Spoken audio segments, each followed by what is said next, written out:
ಆತ್ಮೀಯ ಕರುನಾಡಿನ ಕನ್ನಡಾಭಿಮಾನಿಗಳೇ, ಈ ದಿವಸ ಒಂದು ಕರ್ನಾಡಿಗೆ ಒಂದು ಸುವರ್ಣ ದಿನ ಅಂತ ನಾವು ನೆನೆಸ್ಕೋಬೇಕಾದಂಥ ದಿನ. ಕನ್ನಡಿಗರೆಲ್ಲರೂ ಒಂದು ಖುಷಿಯಿಂದ ಇರುವಂಥ ದಿನ.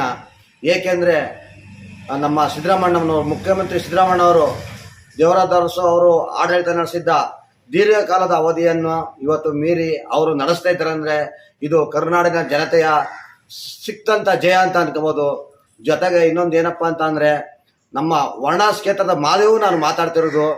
ವರ್ಣಾಸ್ ಕ್ಷೇತ್ರದ ಜನ ಎಲ್ಲಕ್ಕಿಂತ ಹೆಚ್ಚಾಗಿ ಖುಷಿ ಪಡುವಂಥ ದಿನ ಇದು. ಏಕೆಂದರೆ ಇಂಥ ಮಹಾನ್ ನಾಯಕನ ಭಾರತ ದೇಶದಲ್ಲಿ ಎಲ್ಲೆಲ್ಲೂ ಇಲ್ಲದಂಥ ನಾಯಕನ ನಾವು ಆರಿಸಿದ್ದೀವಿ ಅಂದರೆ ನಮ್ಮಂಥ ಪುಣ್ಯವಂತರು, ನಮ್ಮಂಥ ಭಾಗ್ಯವಂತರು ಯಾರೂ ಇಲ್ಲ.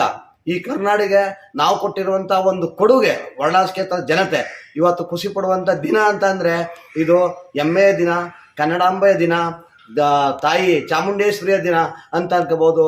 ದೇವರಾಜ ಅರಸು ಅವರ ನಡೆದ ದಾರಿಯಲ್ಲಿ ಅಣ್ಣ ಸಿದ್ದರಾಮಣ್ಣ ಅವರು ನಡ್ಕೊಬಂದು ಇವತ್ತು ಹೈಂದ ವರ್ಗವನ್ನು ಕಟ್ಟಿ ಅವರು ಸತತವಾಗಿ 7 ವರ್ಷಗಳು ಮೀರಿ ಇವತ್ತು ಆಡಳಿತ ನಡೆಸಿ ಕರ್ನಾಟಕದ ಜನತೆಗೆ ಒಂದು ಜಯಮಾಲೆಯನ್ನು ತೋರಿಸಿದ್ದಾರೆ ಅಂತಂದರೆ ಅದು ನಮ್ಮ ಕುರುಬ ಸಮಾಜದ ನಾಯಕ, ಅಹಿಂದ ವರ್ಗದ ನಾಯಕ ಅಂತ ಅನ್ಕೋಬೇಕು. ಅದಕ್ಕೋಸ್ಕರ ಅಹಿಂದ ಸಮಾಜ ಯಾವುದೇ ಇರ್ಬೋದು, ಇವು ಸಿದ್ದರಾಮಣ್ಣ ನಡೆದ ದಾರಿಯಲ್ಲಿ ನಡ್ಕೊಂಡು ಹೋಗ್ತಾ ಇದ್ರೆ ಹಿಂದುಳಿದ ವರ್ಗ ಯಾರ ಕೈನೂ ತಪ್ಪದೇನೆ ಮುಖ್ಯಮಂತ್ರಿ ಸ್ಥಾನವನ್ನು ನಾವು ಪಡ್ಕೊಂಡು ಹೋಗ್ತಾ ಇರ್ಬೋದು.